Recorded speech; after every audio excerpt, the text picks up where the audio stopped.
जय श्री राम दोस्तों, आज हमारा 9वां दिन ट्रांसफॉर्मेशन का। हमने फ्रेश पी, उसके बाद मैंने लिया शेक पी के मैंने अपना चना खाया और आज ऑफिस में था एक प्रोग्राम, तो वहां चलते हैं।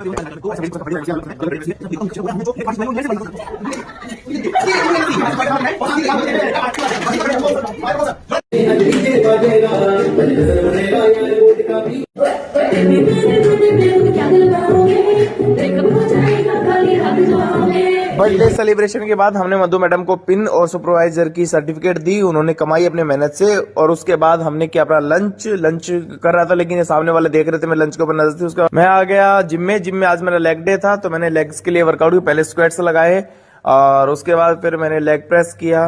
लेग प्रेस करने के बाद मैंने पिंडियों का वर्कआउट किया, काल का वर्कआउट किया और फिर मैंने अलग से काल का वर्कआउट किया। फिर मैं अलग एक्सटेंशन करके मैं आ गया घर आ के मैंने अपना बनाया प्रोटीन शेक पी के मैंने आधे घंटे बाद खाया, मूंग चने दूध लिया। उसके बाद आज की मेरी सेल्फी। राधे राधे।